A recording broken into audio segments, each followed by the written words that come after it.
So let me just cut these two off. It is sprue L and 2, yeah. Quite why these are white, I'm not sure. Well, I know why they're white, because they're on this tree, but why they decided to have these parts white. That's an awkward one to get the cutters in.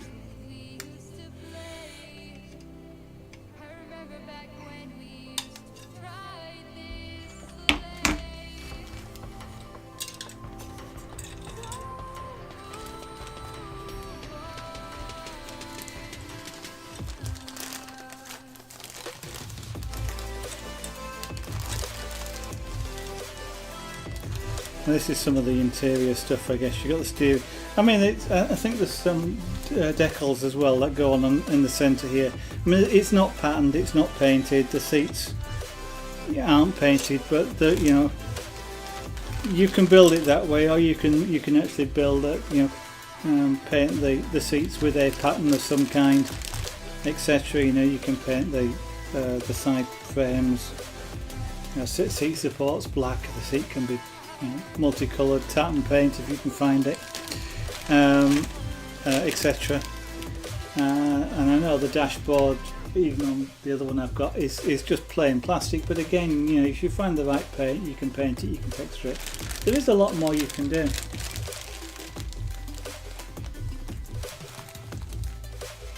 Oh, lovely.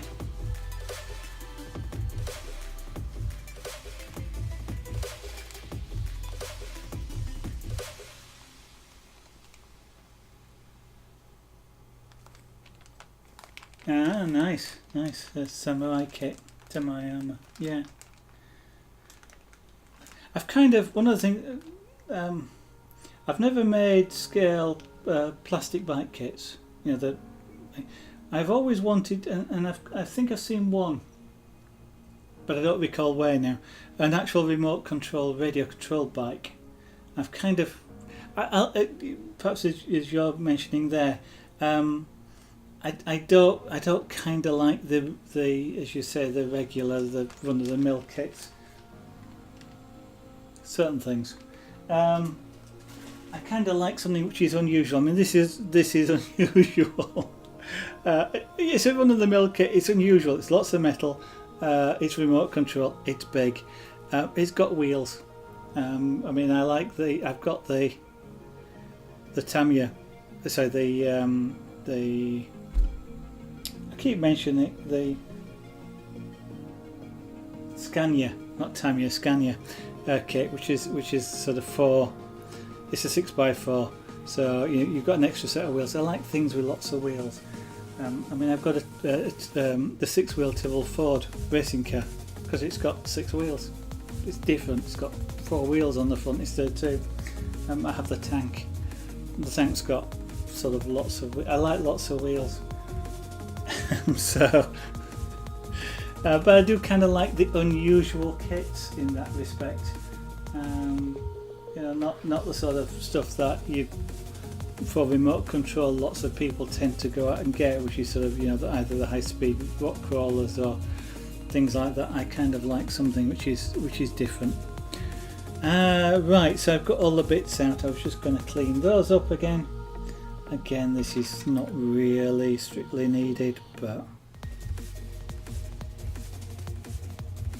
as I mentioned earlier, one of the reasons I do this is because it doesn't matter on this part, but it might matter on another part, and if I do it every time, at least make the conscious decision as to whether I want to do it every time, then on a part where it does matter, I'm not going to forget about it. So, you know, where might it matter? In the gearbox, for example, where the gears have to mesh. If there's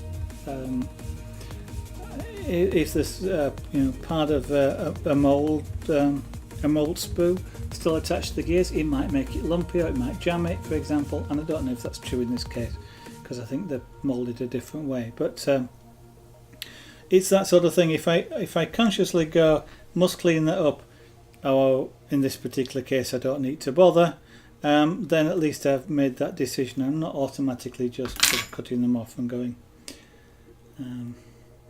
going through. I cannot imagine a $1,500. I was about to say I can't imagine a $1,500 kit. Having said which, I mean, this is probably a $1,000 kit, isn't it? I don't actually know what it. I can't actually remember what it was.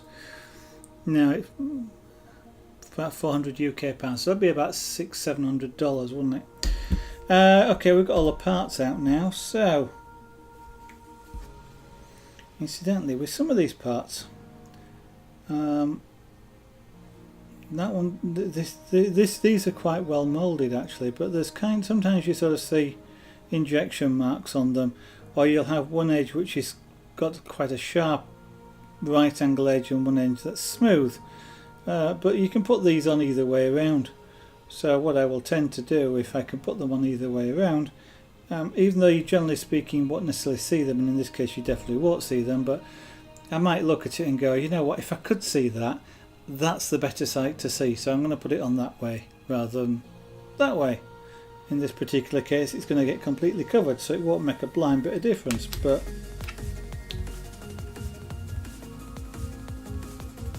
you know. So one of those, one of those, one of these, and some self-tapping screws. What's these?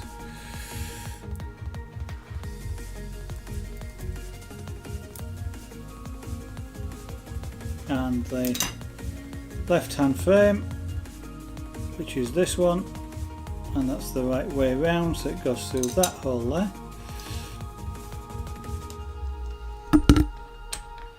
And then this is the nut that goes on the back.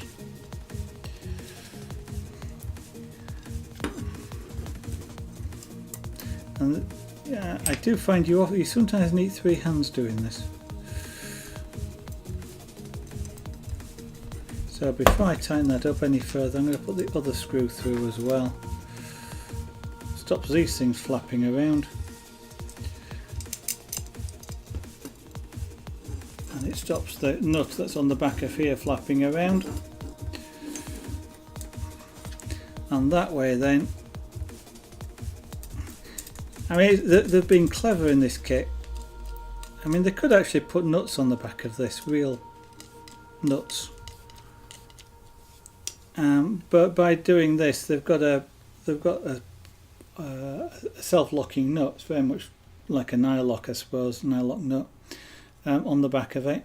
And by making it span across the two nuts, or the two bolts, you don't actually need a spanner to tighten them up, because the two nuts, the two bolts, are tightening into the one thing. It can't go anywhere. And again, I mentioned it earlier, you can't really crank these down because you will strip the plastic, and if you strip the plastic, then there's not a lot you can do about it. Actually, you can probably turn that one over and have another go, but yeah, there's no real need to crank these things down. 8x4, yeah. I could do. I mean, effectively it's only a longer frame. Replace the rear axle with a mid axle, and you can buy you fairly easily buy frame this sort of size. In fact, I've got some because the trailer, and you can actually there are people on eBay that when you buy these kits, break them down and will sell you the bits. So like the mid axle. I'm not sure whether you can actually get the spare parts from Tamiya or not. So it's not a fantastically difficult thing to do, and you just buy a new set of wheel arches, etc. So you know, making an 8x2. It wouldn't be 8x4 is a bit harder, but an 8x2 would be nice and easy. The extra steering axle then gets a bit more awkward on the front end. But interestingly, I have a 112 scale Abrams. I think it's an Abrams battle tank. No, Leopard 2A6 battle tank, and I've got a lot of metal to actually make literally UK wise we call it a low loader, so drive on drive off trailer. So the two scales are close enough to each other that I'm not that bothered about the difference. But literally, so the Scania can tow the remote control tank, and that's going to be a scratch built trailer. I've got the design somewhere in a CAD drawing. The only thing I'm still trying to work out in my mind is how I can remote control lifting the tail vamps. I'd love to be able to remote control lifting the tail vamps, so that I don't actually have to go over there and lift them up and lock them in place. But yeah, I've got all the bits, and that was buying spare parts. So there's a couple of trailer, a couple of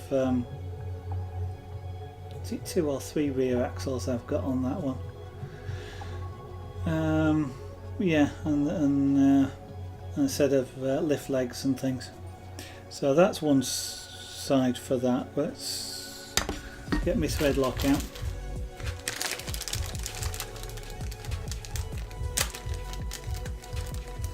One of the things I'm kind of looking out for is for the is a way in which I can mount the motor out of these kits, the motor and gearbox,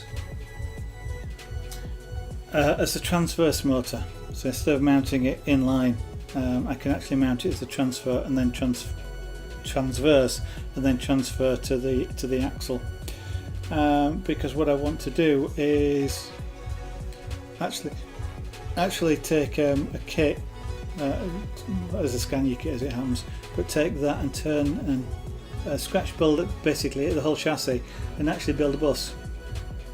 So that's another thing that's not available, and it feels like it would be kind of fun to try and do that and actually build a pusher, because buses push, they don't pull.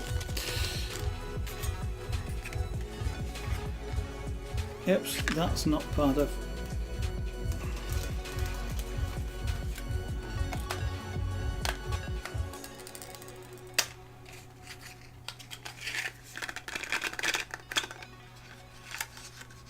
Oh, that's different. The last kit I got, it didn't have a nice nozzle on the end. In fact, it was a packet yeah. So this is thread lock. It actually gives me quite a large size. They don't generally actually indicate a lot of places to use the thread lock, but I am going to use it on just about any of the metal to metal joints. So again, the hanger, this hanger goes here, and then there's two bolts go through.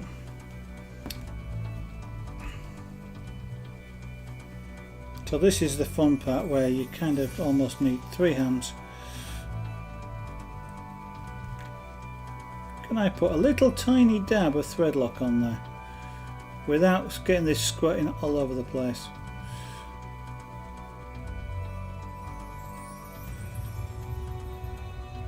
And that's more than I wanted, but it'll do.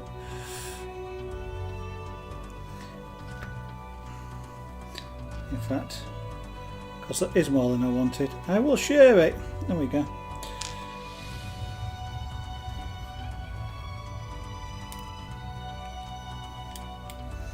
Do kind of need 3 hands.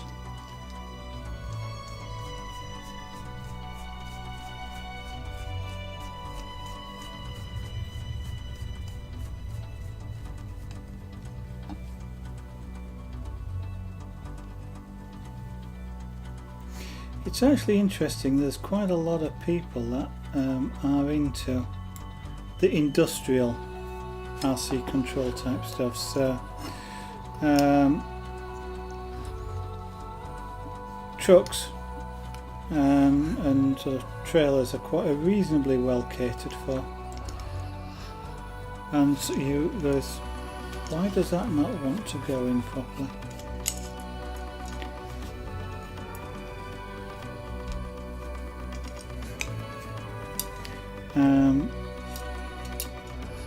Construction vehicles are starting to become more common as well, so like diggers and cranes and things like that, and tipper type trucks. There we go. So there's a tip, by the way, for anybody that's watching. I put in this in and it was tight. It didn't feel right, and probably what I would be if I'd carried on, I'd have stripped the thread. But all I did do is just loosen this screw off. It allowed this plate to wobble a little bit, and it moved over enough that this particular screw then went in straight. And now I can tighten it up with no problem. And again, I'm not cranking these down hard. It's fairly easy. This is aluminium, to strip the thread. And if you strip the thread, your only way of fixing it with a stripped thread, apart from buying another one of these, is to get a larger nut, which might be quite difficult to go in there, and drill and tap a larger size. So you don't want to do it. So that's one side rail done. Do the same thing on the other side now, and so yeah, I've got the right screws. This time I'm doing it a slightly easier way, putting the screw through one thing rather than trying to put it all together and then put the screw through. That, and the other rail, which I already had the right way around.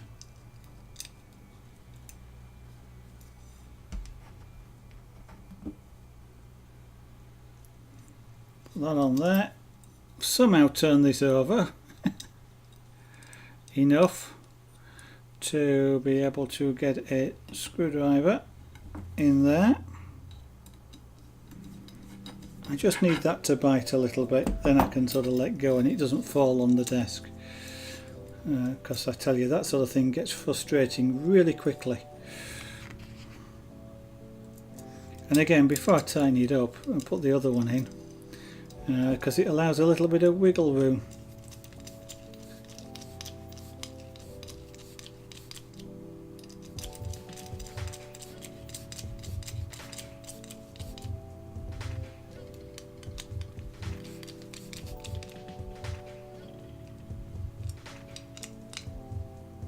Okay, that's that, and then two parts to put on this one. We've got the hanger on here, and we've got another mount to go underneath, so I'll put the hanger on first. Tiny bit of thread lock, if I can get a tiny bit on it. There we go. I do not want a lot of the stuff on. Doesn't need it. Actually put too much on and it actually becomes a lot harder to yeah. I was thinking then, which way around does that hanger go? Because you can get it on the wrong way. It goes on that side here.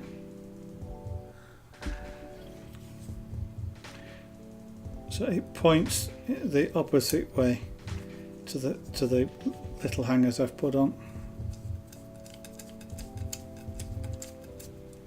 So that's that screw in there. Yeah, that points that way. This points this way.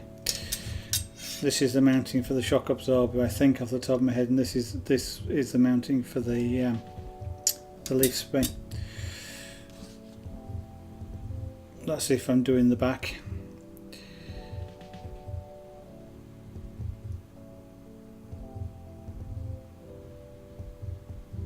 Come on. Maybe this tube isn't as full as it looks.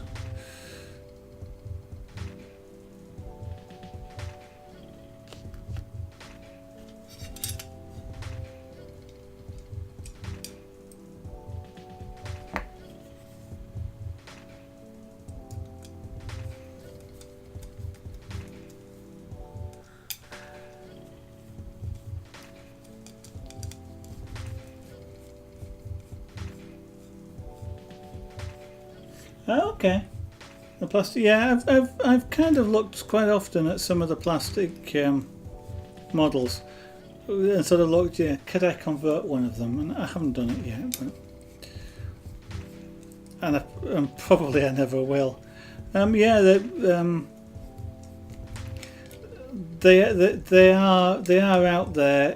What you're getting now is you are getting some of the. I might describe it as the toy manufacturers, but shall we say the top end of the toy manufacturers are starting to produce. Because some of the toy manufacturers have produced sort of their sort of toy remote control stuff, sort of small little truck type stuff, short range radio. Some of them have sort of moved into sort of some of the larger, more detailed stuff. They're not quite into full remote control yet, but they're sort of, there's some really nice stuff coming out, because of course now volume manufacturing, they can do some of these things. Still though a lot of the construction type equipment is metal construction, and they're expensive kits. You're talking $2,000 quite easily, or even more.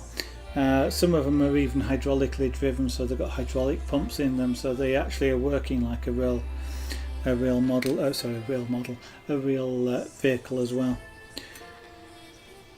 Now then, in this rail here, which is the right hand rail, we've also got this, which wants to mount like that towards the back, or towards that end, so the fork is towards that end. That, off the top of my head, is just a guide rail for probably the steering axle, I think, but for the remote control rod.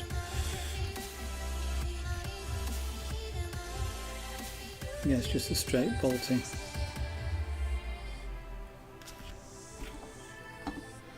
Because I must admit, I've kind of looked at some of the things like the actual sort of JCB type diggers and gone, I'd really love to have one of those, but I'm not paying that sort of money for them.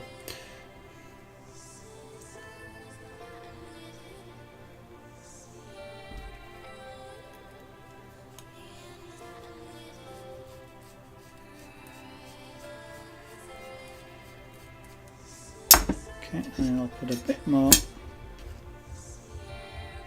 A bit of thread lock on this, just a tiny amount.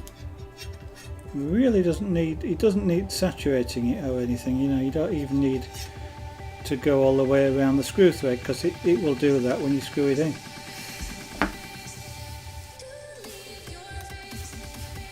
The idea of the thread lock is, or this type of thread lock, is not to glue the screw in, it's to stop it vibrating loose. So that's all it has to do, is stop it vibrating. It doesn't have to stop you undoing it. Okay, so that's that section done.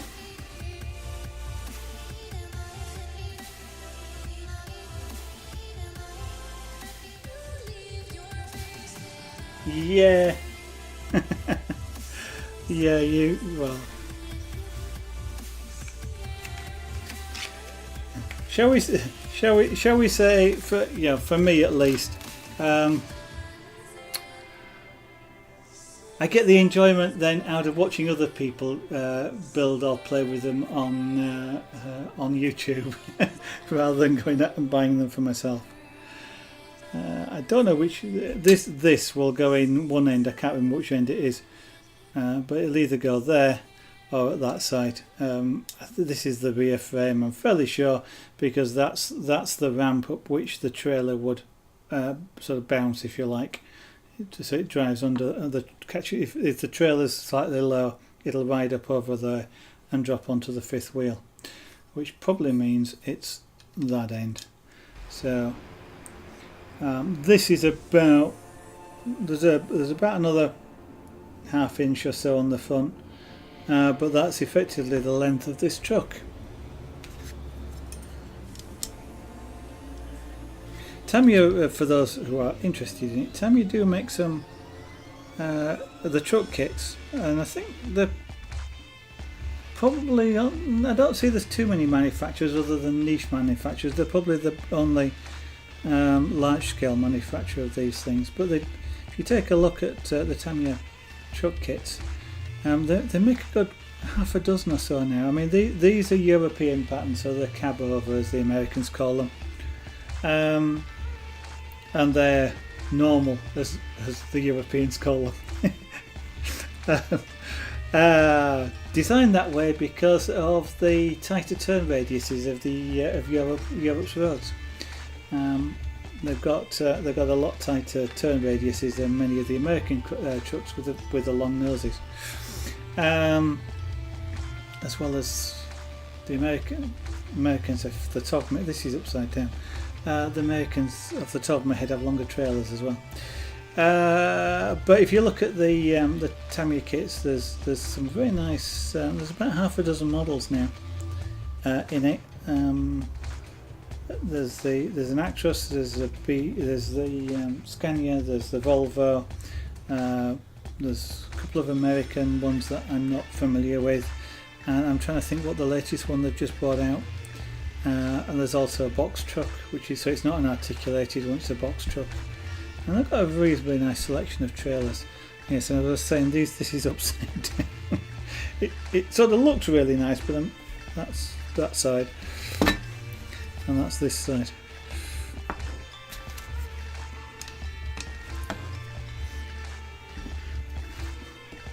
So it's a fair size.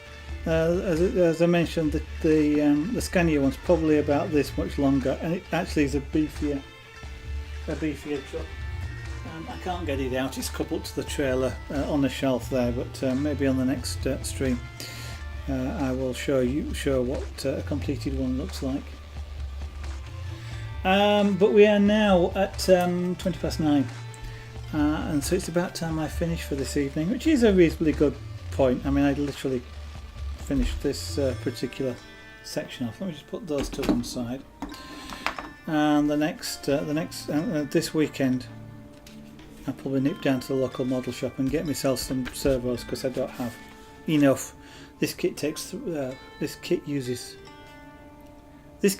two, one for steering, one for the gearbox shifting, as well as a speed controller, which you need, which I don't actually know if I've got one around.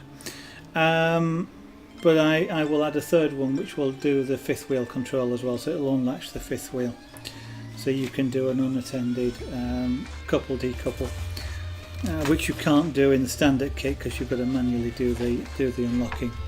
But the next, having done this front end here, the next part then is to actually bolt the two chassis rails together, complete with a dummy air tank in the middle. Put the that's the shifting, that's the gearbox servo in place, and make the rigid frame, and then everything starts bolting onto the frame from there. So there's then the steering servo, steering rods, and you start to mount the suspension. Goes in, leaf springs as well, steering axle, then the rear axle. Again, it's got leaf springs on, and I know most trucks these days are probably air suspensions, but not in these kits. Actually, what you can get for and I have seen aftermarket ones, is what they've done is they've taken a simulated air suspension.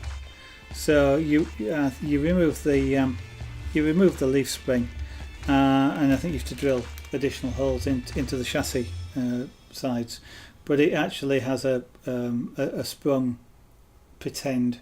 It's got the airbag on it and what have you, so it looks like an air suspension, but it's actually a spring suspension. Although, having said which, I've also seen, I think, but it was like several $100 real air suspension for some of these things. Yeah, not something I'm going to be doing. Yeah, it is. I don't know how long it'll take, and I mean, doing it on stream, it will take a lot longer, because I'm obviously talking. I mean, I'm not being slow, but equally, well, you know, in a couple of hours I could have easily gone to at least an extra couple of steps. But it's, as I say, I'm in no hurry, and it's fun to talk to people such as yourself that, you know, can come along and take a look and see what's going on.